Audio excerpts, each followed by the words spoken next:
तुम कल न मरो, आज मर जाओ, तो संसार तुम्हें क्षण भर न रोकेगा कि न जाओ, कि ठहरो,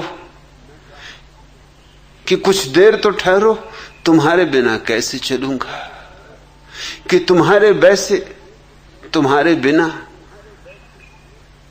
सब अस्त व्यस्त हो जाएगा, अराजकता हो जाएगी।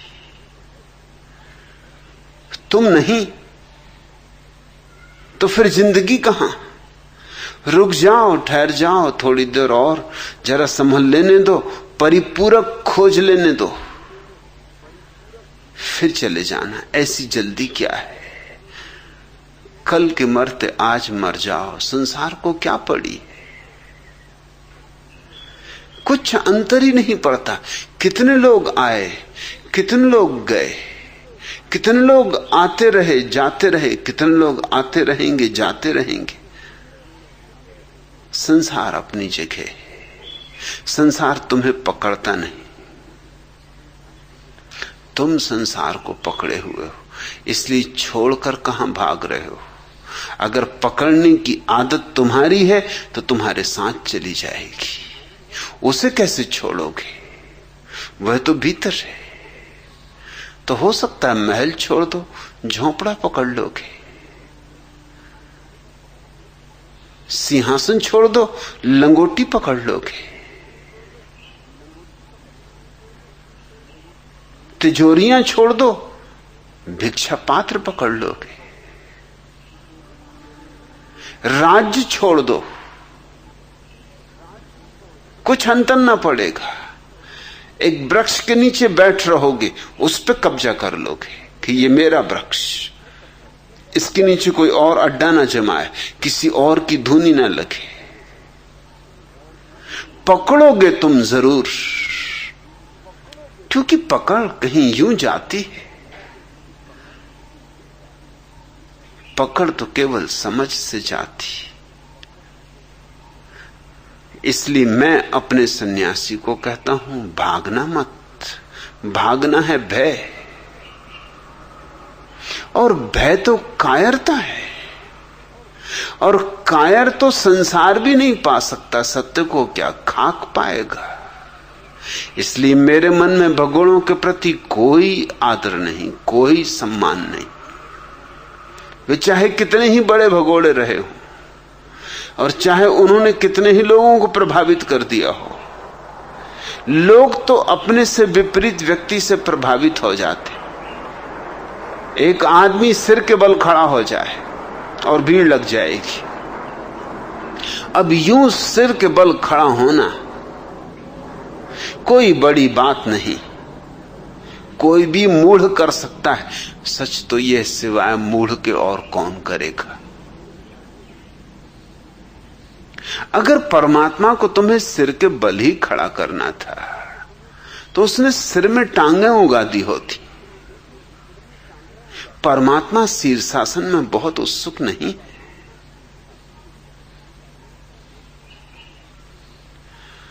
अगर परमात्मा को ही तुम्हें कांटों की सेज पे लिटाना होता तो तुम्हारे साथ ही कांटों की सेज भेजती होती, इंतजाम कर दिया होता। उसने तुम्हारे प्रवास के लिए पूरा इंतजाम करके भेजा है। अगर परमात्मा उत्सुक होता तुम्हारे उपवासों में तो उसने तुम्हें भूखा रखने की कला ही सिखा दी होती। अरे जो भूख दे सका वो भूखापन नहीं दे सकता था। अगर परमात्मा उत्सुक होता कि तुम छोड़ दो परिजन, तुम छोड़ दो मित्रजन, तुम छोड़ दो परिवार, तुम छोड़ दो लोग, तो तुम्हें परिवार में और परिजनों में मित्रों में पैदा ही क्यों करता। यूं ही जिससे आकाश से वर्षा होती तुम भी बरस गए होते। जॉर्ज गुरजिएफ कहा करता था कि तुम्हारे महात्मा, तुम्हारे सभी महात्मा परमात्मा के दुश्मन मालूम होते। परमात्मा एक काम करता है, तुम्हारे उससे उल्टा काम करने को बताते।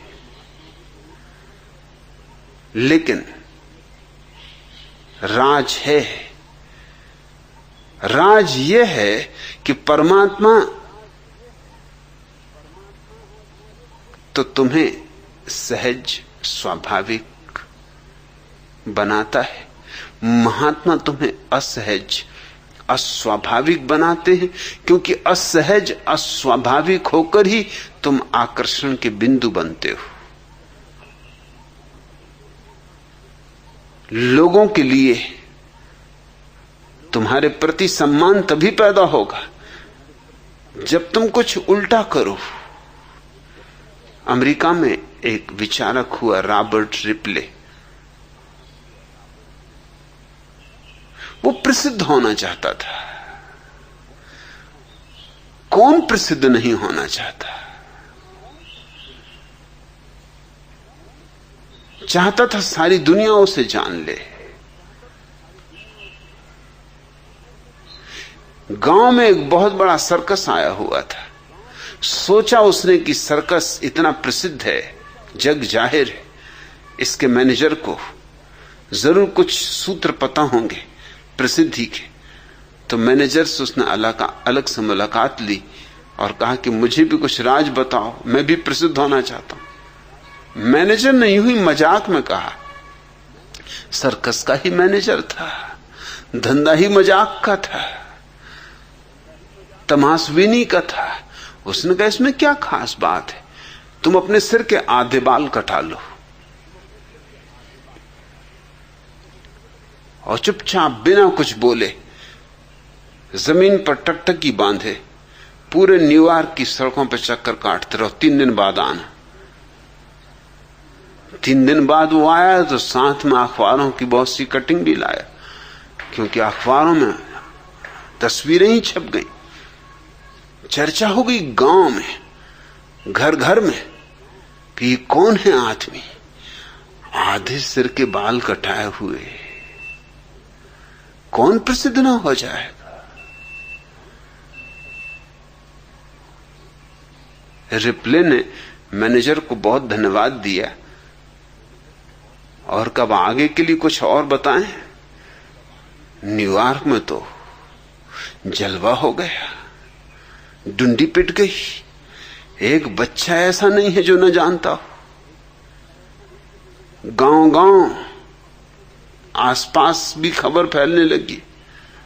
मैनेजर ने कब तुम ऐसा करो, एक बड़ा आईना खरीदो, उस आईने को अपनी कमर पर बांध लो, आईने में देखो तो पीछे का रास्ता दिखाई पड़ेगा और बस पीछे की तरफ चलो, आगे की तरफ नहीं। और सारी अमेरिका का चक्कर लगा डालो। और रिप्ले ने वही किया और चक्कर पूरा होते होते अमेरिका में ही नहीं सारी दुनिया में प्रसिद्ध हो गया ये कौन आदमी। और उससे कहा तू बिल्कुल चुप रहना, बोलना है ही नहीं, जितना चुप रहेगा उतना ही अच्छा, बोले तो कहीं बात ना खुल जाए।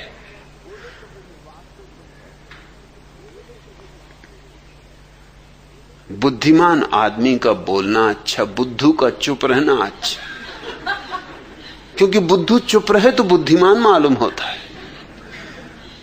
सो रिप्ले बिल्कुल चुप रहा। लाख लोगों ने पूछा, मुस्कुराए, कुछ कहे ही ना। अरे राज की बातें कहीं कही जा सकती, शब्दातीत कहो भी तो कैसे कहो, अनिर्वचनीय। प्रवचन से तो मिलती नहीं, बोलने से तो मिलती नहीं, कहने से तो कही नहीं जाती, हस्तांतरणी नहीं। कोई जानने वाला ही जान ले तो जान ले। और मजा तो तब हुआ जब रिप्ले ने पाया कि कुछ उसके शागिर्द भी पैदा हो गए, उसके पीछे पीछे चलने लगे। उन्होंने भी छोटी छोटी व्यवस्थाएं कर ली, जिससे जैसा दर्पण बन सका ले आया। अकेला नहीं, अब रिप्ले की एक कतार चलने लगी और वो भी सब चुप। अरे जब गुरु ही चुप तो शिष्य भी चुप।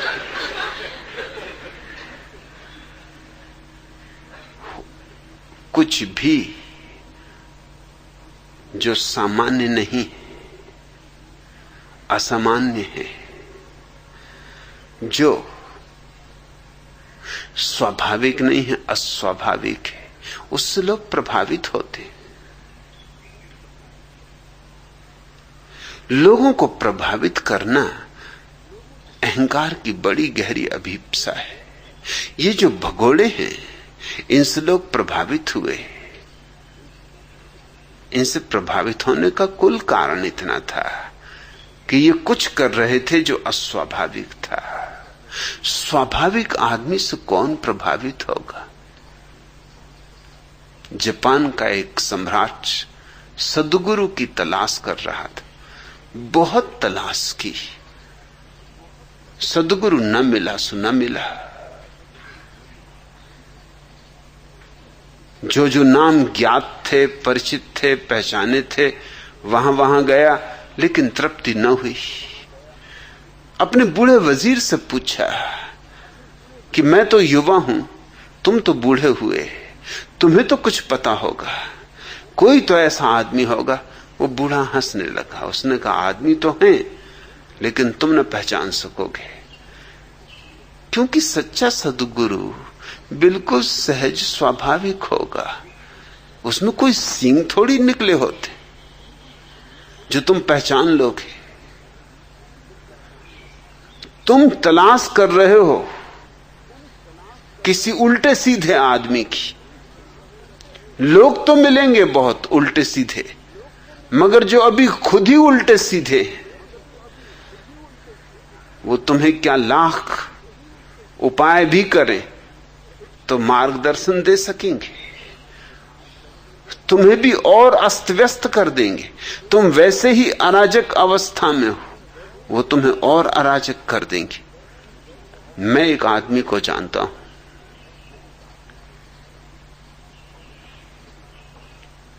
सम्राट तो उत्सुक था, वजीर को कहा मैं चलने को राजी हूं। वे दोनों गए मिलने उस फकीर को। वजीर तो चरणों पर गिर पड़ा फकीर के, लेकिन सम्राट उस आदमी को देख के इस योग्य न पाया कि इसके चरणों में गिरे। आदमी बिल्कुल साधारण था और काम भी क्या कर रहा था, लकड़ियां काट रहा था। अब कहीं सद्गुरु लकड़ी काटते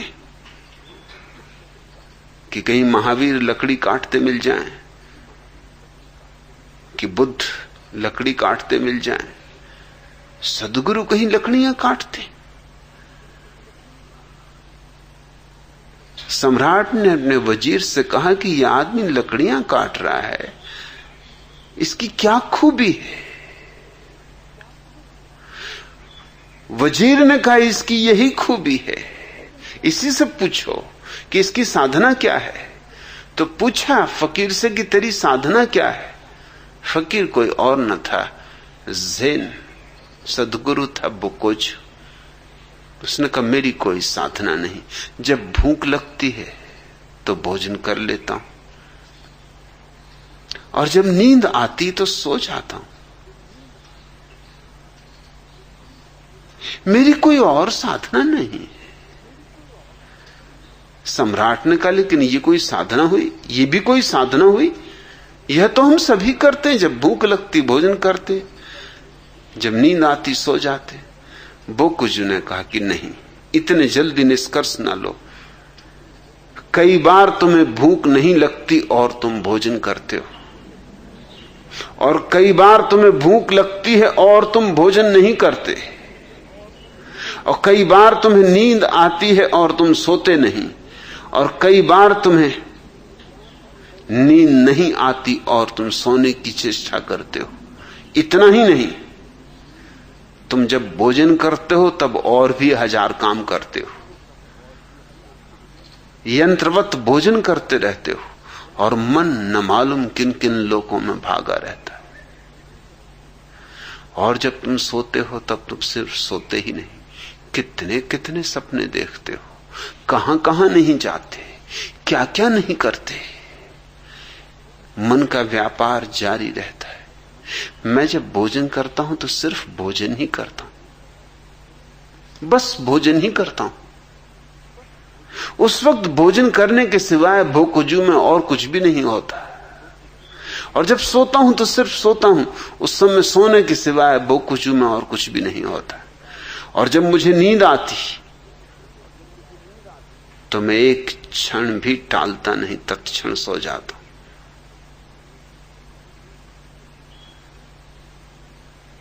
बोकुजू के संबंध में कहानियां हैं कि कभी कभी बीच प्रवचन में देते सो जाता था। नींद आ गई तो बोकुजू क्या करे, इतना नैसर्गिक आदमी। और ब्रह्म मुहूर्त में नहीं उठता था। और जब किसी ने पूछा उससे कि फकीर को तो ब्रह्म मुहूर्त में उठना चाहिए, तुम ब्रह्म मुहूर्त में नहीं उठते? बोकुजू ने कहा, मैंने परिभाषा बदल ली अनुभव से, फकीर जब उठे तब ब्रह्म मुहूर्त। जब नींद खुले तो भीतर का ब्रह्म जागना चाहता है, ये ब्रह्म मुहूर्त। और जब भीतर का ब्रह्म सोना चाहता है, तुम अलार्म भर के और जबरदस्ती उठने की कोशिश कर रहे हो, ठंडा पानी छिड़क रहे हो आंखों पर, राम राम जप रहे हो, भाग दौड़ कर रहे हो, दंड बैठक लगा रहे हो कि किस तरह नींद टूट जाए, क्योंकि स्वर्ग जो जाना है। ब्रह्म मुहूर्त में जगे बिना स्वर्ग तो जा ना सकोगे।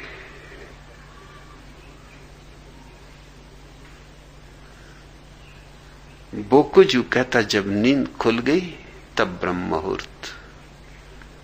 तो कभी कभी दोपहर तक सोया रहता और कभी कभी आधी रात तक जागा रहता।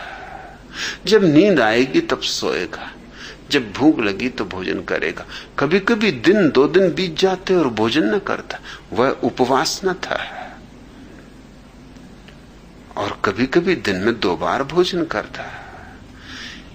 इतना नैसर्गिक, मगर ऐसे आदमी से कौन प्रभावित हो? हम तो उल्टे सीधे लोगों से प्रभावित होते। इसलिए भगोड़ों ने मनुष्य को बहुत ज्यादा प्रभावित किया। वे हमसे उल्टे थे, और हमसे उल्टे थे इसलिए मैं तुमसे कहता हूं, हमसे जरा भी भिन्न न थे। हम जैसे ही थे, बस हम पैर के बल खड़े हैं, वो सिर के बल खड़े थे। हम सोने के पीछे दीवाने, वो डरते थे कि कहीं सोना छू ना जाए। हम स्त्रियों के पीछे भागे जा रहे हैं, वो स्त्रियों के प्रति पीठ करके भागे जा रहे थे, मगर भाग जारी थी और दोनों का केंद्र स्त्री थी। एक स्त्री की तरफ भाग रहा है, एक स्त्री से भाग रहा है, मगर दोनों की नजर स्त्री पर अटकी। एक कहता है कि स्त्री में ही स्वर्ग है और एक कहता है स्त्री नरक का द्वार है, मगर दोनों के लिए स्त्री महत्वपूर्ण है। किसी के लिए स्वर्ग का द्वार, किसी लिए नरक का द्वार, मगर द्वार स्त्री ही है। मगर स्त्री से छुटकारा नहीं है। ऐसे न पुरुष से छुटकारा है, न धन से छुटकारा है।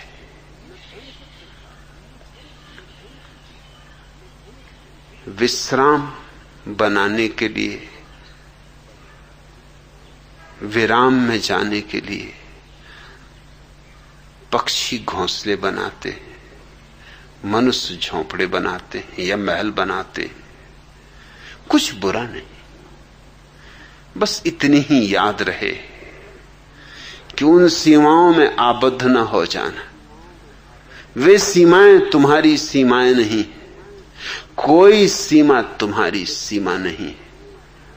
रहो जरूर, मगर अतिथि की तरह रहना, आतिथेय मत हो जाना, मेहमान की तरह रहना, मेजबान न हो जाना। तो फिर तुम जहां हो वहीं सन्यासी हो। आनंद मैत्रेय, तुमने पूछा कि विश्राम के लिए अनंत आकाश में उड़ने वाला पक्षी घास का छोटा सा घोंसला बनाता है। वो उड़ने के लिए जरूरी है। उड़ने के लिए शक्ति संयोजित करनी होगी, जागने के लिए सोना होगा, भागने के लिए बैठना होगा।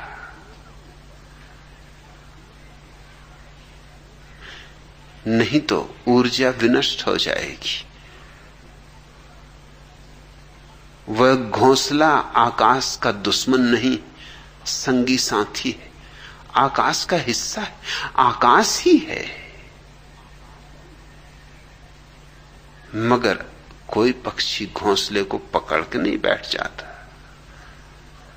तुमने देखा, अंडे फूटते हैं, नए पक्षी पैदा होते हैं, रुकते हैं तब तक घोंसले में जब तक उड़ने के योग नहीं हो जाते, और जिस दिन उड़े कि उड़े, फिर लौट कर आते ही नहीं।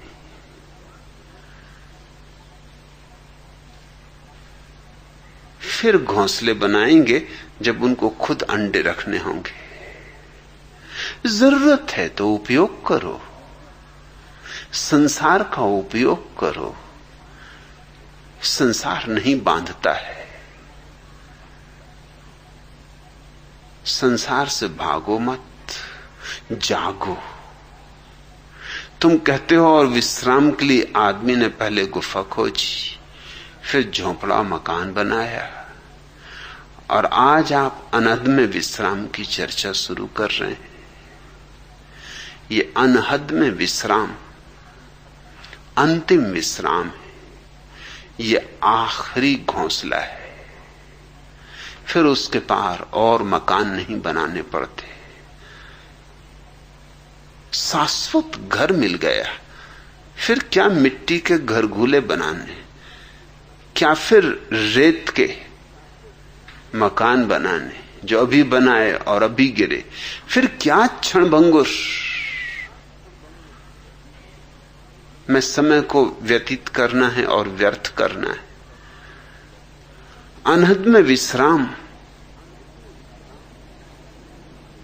दरिया की इस अद्भुत सूचना का अंग है। जात हमारी ब्रह्म है, माता पिता है राम, ग्रह हमारा शून्य में, अनहद में विश्राम।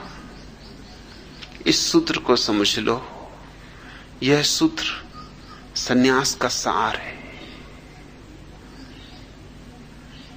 जात हमारी ब्रह्म है।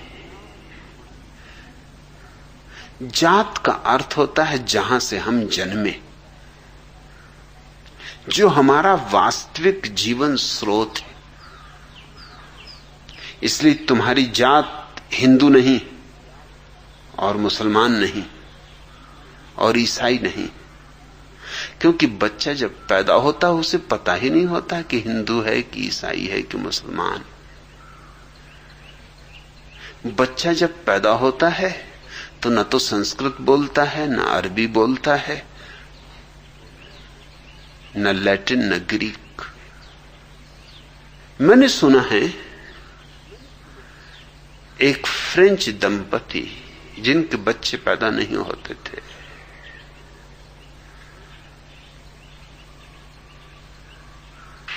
एक अनाथाश्रम से एक स्वीडिश बच्चे को गोद ले लिए। जिस दिन उन्होंने स्वीडिश बच्चे को गोद लिया, फ्रेंच दंपति ने, दोनों ने ही एक स्वीडिश शिक्षिका रख ली और स्वीडिश भाषा सीखने लगे। अचानक पास पड़ोस के लोगों ने पूछा कि क्या हुआ, स्वीडिश भाषा किस लिए सीख रहे हो? क्या स्वीडन में बस जाने का इरादा है या कि स्वीडन की लंबी यात्रा पर जा रहे हो? उन्होंने कहा नहीं नहीं, एक स्वीडिश बच्चे को गोद लिया है। इसके पहले कि वो बड़ा हो और स्वीडिश भाषा में बोलना शुरू करे, हमें कम से कम स्वीडिश तो सीख लेनी चाहिए। नहीं तो हम समझेंगे क्या खाक कि वो क्या बोल रहा है। बच्चे ना तो स्वीडिश बोलते, ना फ्रेंच, ना हिंदी, ना अंग्रेजी। बच्चों की कोई भाषा नहीं होती, शून्य उनकी भाषा होती, मौन उनकी भाषा होती, और उनकी कोई जात नहीं होती। हिंदू नहीं, मुसलमान नहीं, ईसाई नहीं, सब जातें हम थोप देते हैं। और क्या गजब हुआ है, जातों पर जाते थोपे चले जाते। हिंदू होने से ही काम नहीं चलता, फिर उसमें ब्राह्मण, फिर उसमें क्षत्रिय, फिर वैश्य, फिर शूद्र, इतने से भी काम नहीं चलता। फिर अब ब्राह्मणों में भी कोकणस्थ और देशस्थ।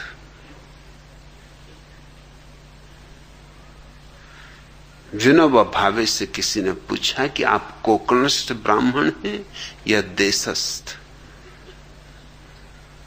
विनोबा ने अपनी सूझबूझ के हिसाब से ठीक ही उत्तर दिया, हालांकि मुझे कुछ बहुत ठीक नहीं लगता।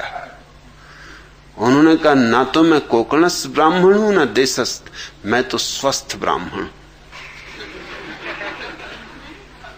बात तो ठीक है, लेकिन मेरा इतना ही निवेदन है कि इसमें पुनरुक्ति है। स्वस्थ ब्राह्मण दोनों का एक ही अर्थ होता है। स्वस्थ का अर्थ होता है स्वयं में स्थित हो जाना, और ब्राह्मण का अर्थ होता है स्वयं के ब्रह्म को जान लेना। इसलिए स्वस्थ ब्राह्मण एक ही बात को कहने के लिए दो शब्द उपयोग कर रहे हो, उचित नहीं है। ब्राह्मण होना काफी है, स्वस्थ होना काफी है। स्वस्थ ब्राह्मण होने की कोई जरूरत नहीं। एक ही बात को कहने के लिए दो शब्द क्यों उपयुक्त करने, क्यों उपयोग करना? लेकिन यूं उनकी बात ठीक है कि कोकणस्थ नहीं, देशस्थ नहीं। लेकिन खतरा यह है कि कुछ स्वस्थ ब्राह्मण पैदा हो सकते, ऐसी तो जातियां पैदा होती। विनोबा के पीछे चलने वाले ब्राह्मण कहने लग सकते हैं कि हम स्वस्थ ब्राह्मण, फिर एक जाति पैदा हो गई। क्या ब्राह्मण होना पर्याप्त नहीं है? क्या ब्रह्म होना काफी नहीं है? क्या ब्रह्म से और कोई परिष्कार हो सकता है? क्या ब्रह्म को सुंदर बनाया जा सकता है? कुछ और शब्द उस पर आरोपित कर दिए जाएं तो?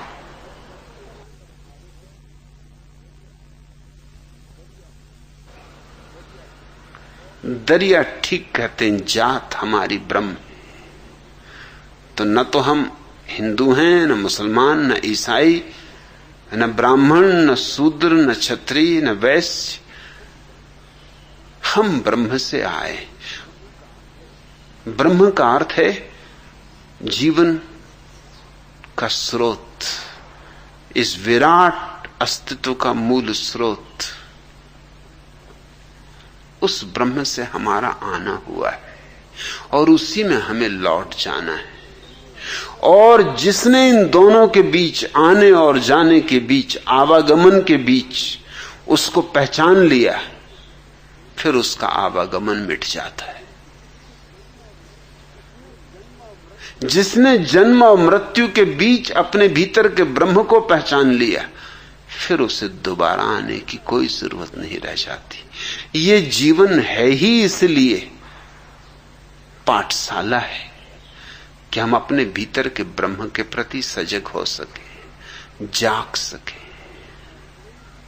पहचान सके। पहचान के लिए एक गणित ख्याल में रखना। मछली सागर में पैदा होती, लेकिन जब तक सागर में रहेगी उसे पता ही नहीं चलेगा कि सागर क्या है। खींच लो सागर से, कहो किसी मछुए से निकाल ले मछली को सागर के बाहर, छोड़ दो तट पर धूप में तपी हुई रेत पर, तड़फने दो थोड़ा, और फिर उसे वापस सागर में छोड़ दो। मछली वही है, सागर वही है, लेकिन सब बात बदल गई। अब मछली जानती कि सागर क्या है, पहले नहीं जानती थी। अब बोध हुआ, अब पता चला कि सागर ही मेरा जीवन है, मेरा आनंद है, मेरा उत्सव है। अब पता चला सागर ही मेरा संगीत है, सागर ही मेरा नृत्य है। सागर से क्षण भर को छूटना और नरक और पीड़ा और दुर्दिन और दुर्भाग्य की शुरुआत। हम ब्रह्म के सागर से आते मछलियां हैं जो संसार के तट पर फेंक दी गई, जानबूझकर फेंकी गई ताकि पाठ सीख ले। पाठ सीखने का एक ही उपाय है कि थोड़ी देर के लिए बिछड़न हो जाए। अगर मिलन कभी टूटे ही ना तो बोध नहीं होता। एक बहुत बड़े अमीर ने जीवन के अंतिम दिनों में तय किया कि सब मैंने पा लिया, धन पद प्रतिष्ठा हीरों के ढेर लग गए, लेकिन सुख तो मैंने जाना नहीं, क्षण भर को न जाना। धन को पाने में दुख उठाया, धन पाके कुछ सुख मिलता नहीं। धन तो है लेकिन सुख कहां। और जीवन की अंतिम घड़ी पास आने लगी, सूरज ढलने लगा है, अब ढला तब ढला, ये उतरने लगा पश्चिम में सूरज, कभी भी रात आ जाएगी। इसके पहले की मौत आए, सुख को तो जानना ही।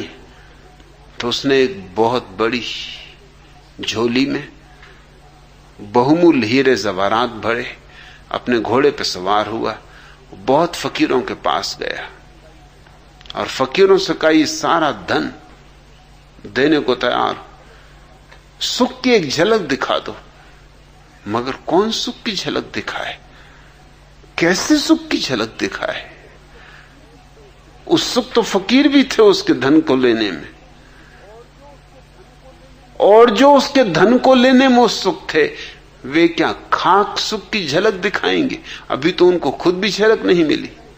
अभी तो वो भी सोच रहे हैं कि धन मिल जाए तो शायद झलक मिले, और आंख के होते हुए अंधे हैं। इस आदमी को धन मिल गया और धन का झोला लिए घूम रहा है कि मैं देने को तैयार हूं किसी को भी एक झलक, बस एक झलक, एक नजर भर के देख लूं सुख क्या है, कि सब निछावर कर दूंगा। फिर एक सूफी फकीर की उसको खबर मिली। लोगों ने कहा हम तो न दे सकेंगे झलक, सच तो यह है कि तुम्हारा धन देख के हमारे भीतर तुमने लालच जगा दी, हमारी न मालूम कितने दिनों की तपस्या और साधना डगमगा दी। तुम भागो यहां से, ले जाओ अपना धन। हम पहुंचे ही जा रहे थे कि तुमने चुका दिया। तुम खुद भी चूके और हमको भी चुका दिया। हाँ, एक फकीर है, वो जरा उल्टा सीधा फकीर है, शायद वही तुम्हारे काम आए। तो गया धनपति, अपने घोड़े को रोका उस फकीर के वृक्ष के नीचे, फकीर को अपनी पूरी कथा सुनाई। फकीर ने गौर से सुनी। धनपति ने अपना झोला भी खोल के दिखाया, हीरे जवारातों का ढेर था उसमें, अरबों खरबों के होंगे। फकीर ने कहा झोला बंद कर। झोला धनपति ने बंद किया। लगा कि फकीर है तो कुछ पहुंचा हुआ, और दूसरे फकीरों को तो झोले में एकदम रस आ गया था। एकदम उनकी आंखों से लार टपकने लगी थी। वो तो भूल ही गए थे इसको सुख देने की बात। वो तो खुद ही के सुख पाने की आकांक्षा में तल्लीन हो गए थे। इस फकीर ने कहा बंद कर ये कचरे को, झोला बंद कर। फिर कुछ सुख दिखाने की बात बने। धनपति ने झोला बंद किया। ये फकीर जजा, जिसने जीवन भर धन इकट्ठा किया उसको ऐसी आदमी जचता है। और जैसे उसने झोला बंद करके एक तरफ रखा, फकीर उठा और झोला लेके भाग खड़ा हुआ। एक क्षण को तो धनपति को कुछ समझ में नहीं आया कि क्या हो रहा है। किम कर्तव्य विमूढ़ खड़ा रह गया। जब होश आया तब तक तो फकीर ये गया वो गया, 9 तो 11 हो गया। उसको तो जगह परिचित थी, वो जंगल परिचित था, वो पास में ही बसा गांव परिचित था। इस धनपति को तो सब अपरिचित था। भागा एकदम उसके पीछे, बेतहासा भागा, घोड़े को भी छोड़ गया, भूल ही गया घोड़े की बात। चिल्लाता हुआ कि लुट गया, बर्बाद हो गया, मेरी जिंदगी भर की मेहनत पे पानी फेर दिया। अरे ये कोई फकीर नहीं है, ये बदमाश है, लुच्चा है, चोर है। चिल्लाता जाए, भागता जाए, पकड़ो पकड़ो। सारा गांव खड़े होकर देख रहा था। गांव तो फकीर को जानता था, वो कई कर्तव्य इस तरह के पहले कर चुका था। उसके कामों से तो लोग परिचित थे कि वो कुछ उल्टा सीधा करता है, कुछ किया होगा। कोई पकड़ने में उत्सुक नहीं दिखाई पड़ रहा था। और धनपति और भी हैरान था। फिर तो वो गालियां पूरे गांव को देने लगा कि पूरा गांव बदमाशों का, लुच्चों का है।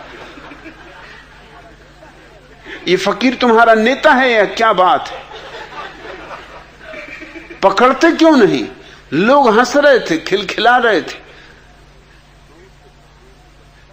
मैं उसके प्राणों पे बनी थी। हाँपता भागता फकीर का पीछा करता रहा। फकीर वापस पहुंच गया उसी झाड़ के नीचे जहां घोड़ा खड़ा था। अब भी झोले को वहीं रख दिया जहां से उठाया था, झाड़ के पीछे जाके खड़ा हो गया छिपकर। थोड़ी ही दो बाद धनपति भी हाँपता, पसीने से लथपथ, जिंदगी में कभी ऐसा दौड़ा नहीं था, मौका ही ना आया था। झोला देखा, एकदम उठा के छाती से लगा लिया और कहा कि हे परमात्मा, धन्य है तू। किन शब्दों में तेरा आभार करूं। आत्मा को ऐसी शांति मिल रही, ऐसा सुख मिल रहा, कभी नहीं मिल रहा। फकीर बोला मिला, चलो थोड़ा दर्शन तो हुआ, झलक मिली।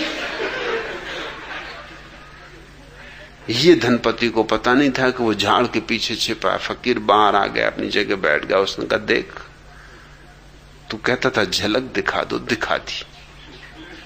अब अपने घर जा, अब आगे काम तू कर। तब धनपति को बोध आया, चरणों पे गिरा, कहा कि मैं पहचाना नहीं। लुच्चा लफंगा चिल्लाया, गालियां दी, पूरे गांव को गालियां दी। अब मैं समझा कि वो गांव के लोग क्यों तुम्हें नहीं पकड़ रहे थे, वो तुम्हें जानते होंगे। मगर तुमने क्या गजब किया।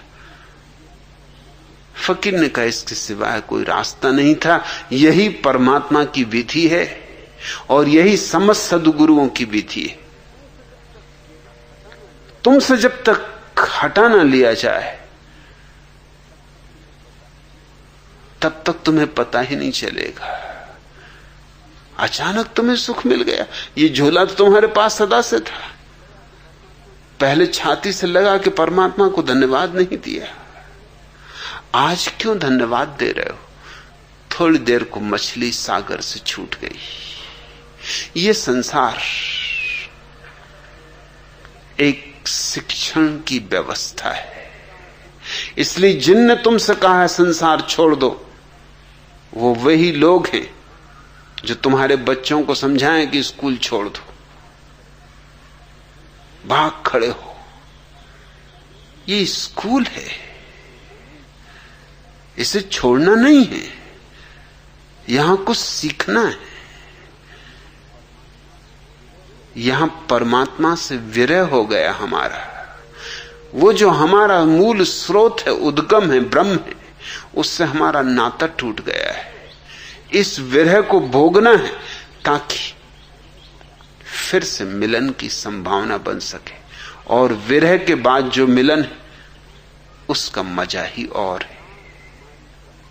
जात हमारी ब्रह्म है, माता पिता है राम।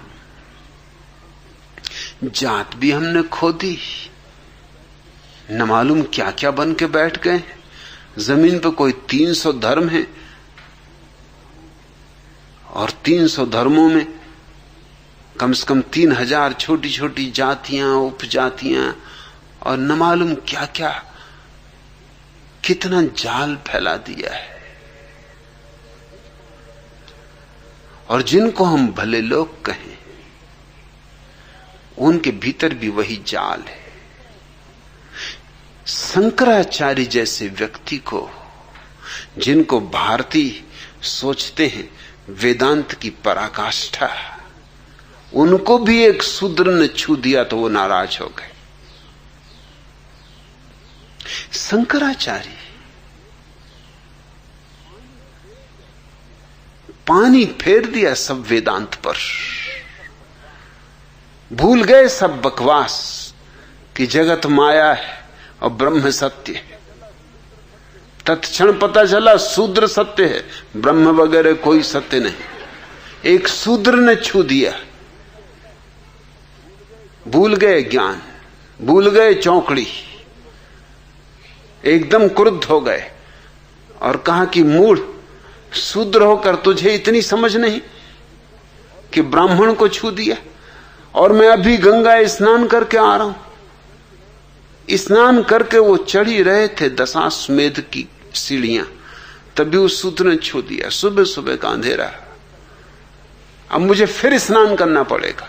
उस शूद्र ने कहा स्नान आप जरूर करिए, मगर इसके पहले कि स्नान करें मेरे को सवालों का जवाब दे दें। एक तो ये कि अगर संसार माया है तो किसने किसको छुआ?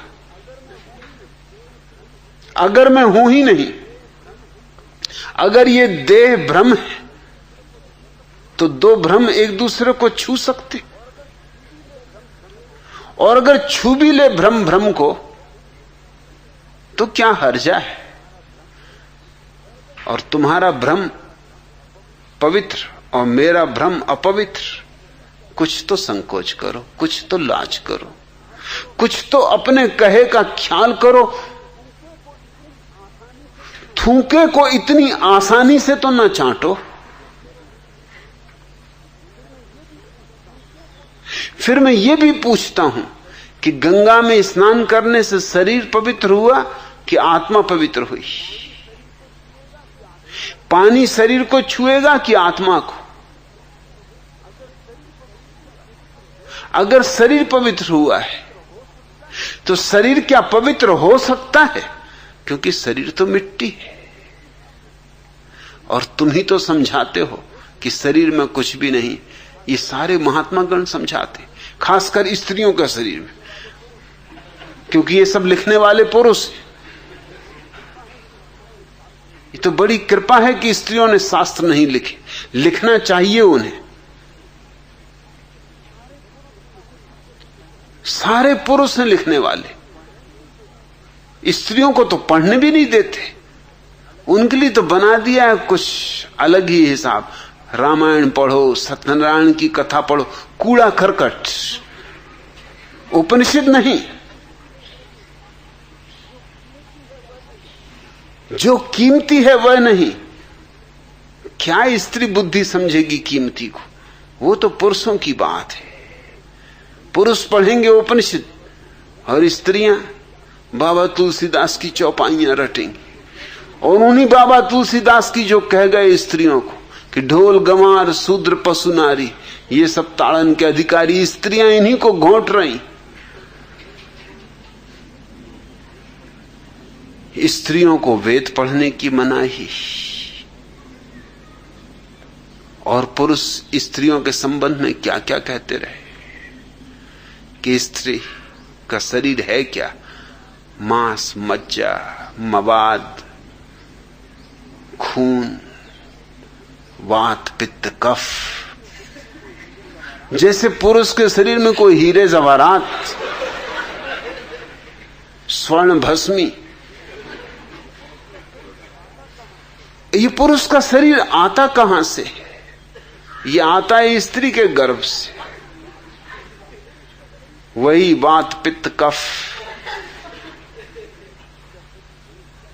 लेकिन स्त्री का शरीर सिर्फ मलमूत्र और पुरुष का शरीर जीवन जल। जी भर के पियो।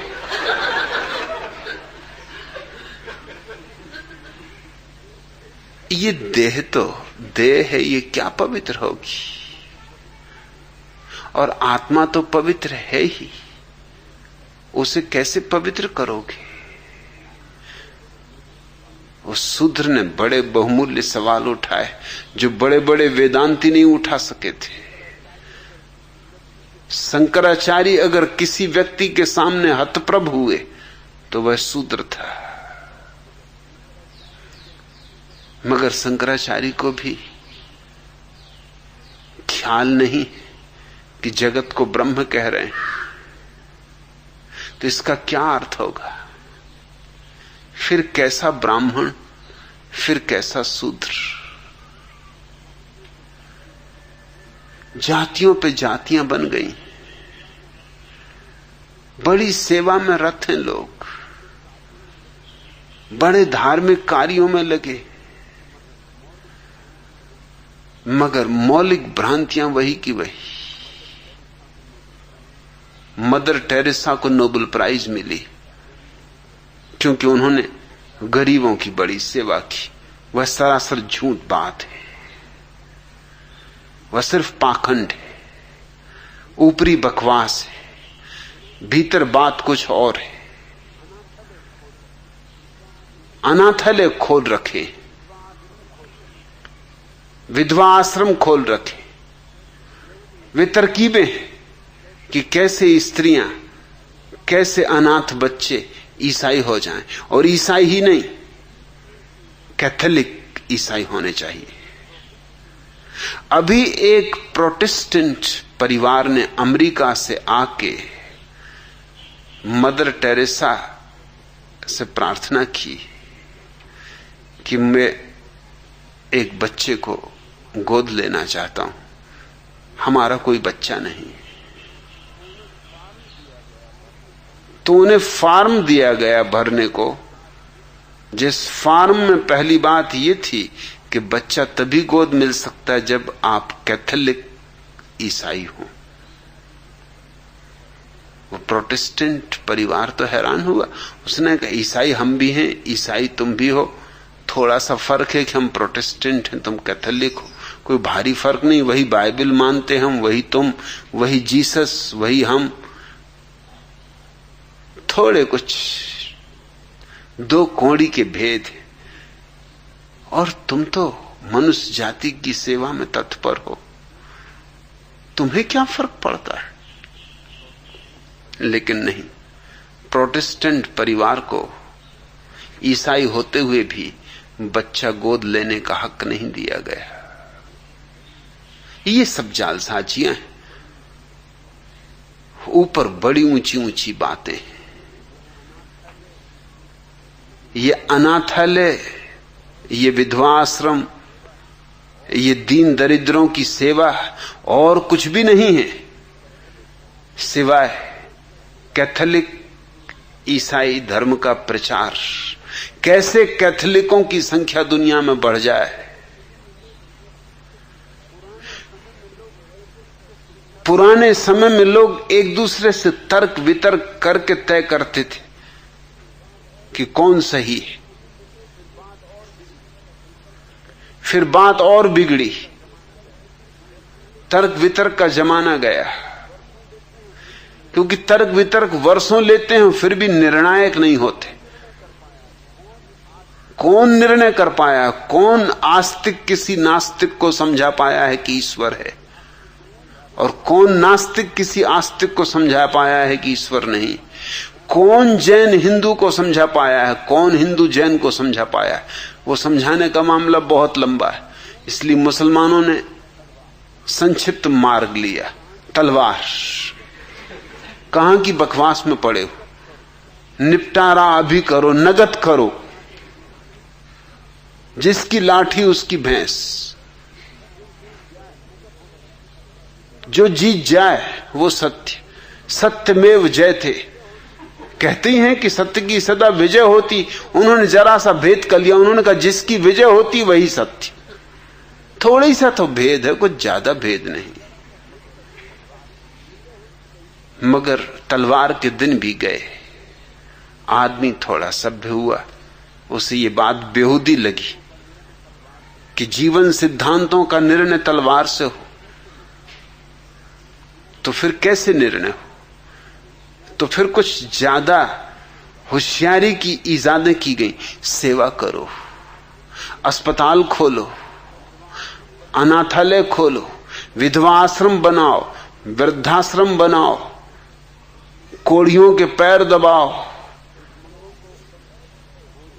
भिखमंगों को भोजन दो। ऐसे रोटी खिलाकर, दवा देकर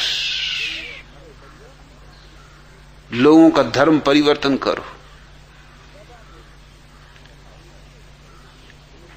स्वभावतः इसका परिणाम एक ही होगा, जैसे हिंदुस्तान में है, कोई समृद्ध परिवार भारत का ईसाई नहीं होता।